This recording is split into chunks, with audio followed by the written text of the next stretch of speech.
Secretary, thank you for the hard work that you do, leading probably one of the most diverse departments in all of our government.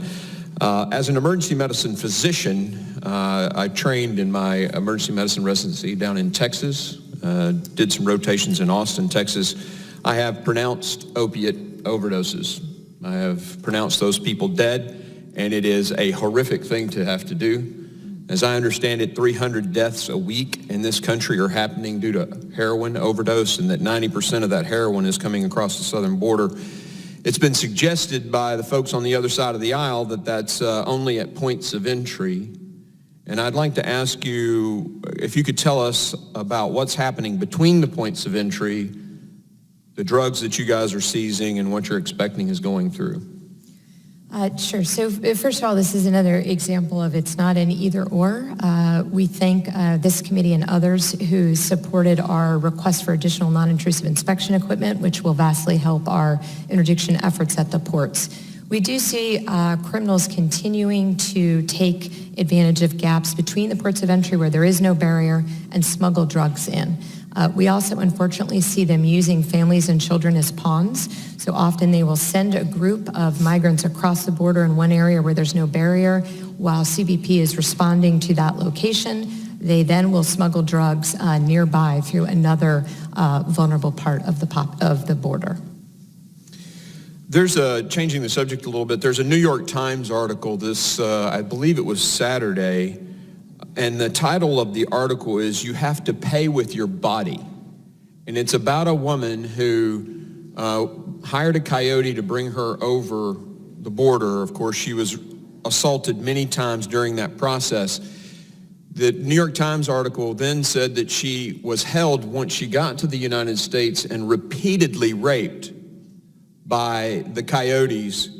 And I just asked the question, I guess it's 31% of women that are coming across the border this way are having to face similar experiences. How many women does it take being raped before this really is a crisis?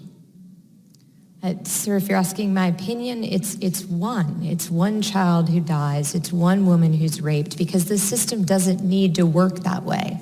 We can fix the system to protect vulnerable populations. Thank you. I would agree 100% with you. In regard to the child separation, and there we talked about the cages here. As I recall, the images that circulated around the internet were actually from the Obama administration.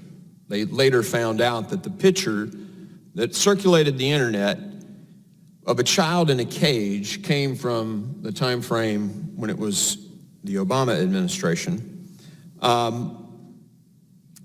My question, doesn't it seem reasonable that if all the investigations that are going on, and you've just recently been subpoenaed to provide information about the names of children that have been separated, unfortunately, they only ask you to go back to the Trump administration, the window of the Trump administration in those subpoenas.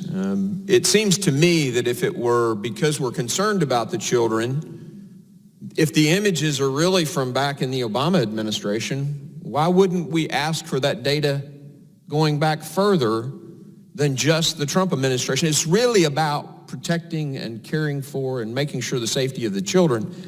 Why wouldn't we go back to when the separations really started?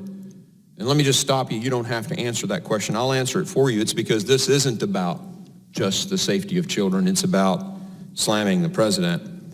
Let me ask you this question. It's a hypothetical. I only have a little bit of time left. How many lives could we actually save? Guess. How many lives could we save if we really secured our border? Again, I'd be hazarding a guess here, sir, but we have 4,300 that we've saved. If you extrapolate out those, unfortunately, that we find you have died along the journey, hundreds of thousands. Yeah, I would think it would be that number too. How many women in that, if we were going to multiply the 31% times just this year, how many women in the first few months of this year have come across the border illegally that way that you've processed? I don't have the breakdown of women from family units, but Okay. The family units have continued to go up as you It'd be great to know that number, and then we could multiply it times Doctors Without Borders is 31% and come up with that many women probably got raped this year because of our failed policies. Thank you. I yield.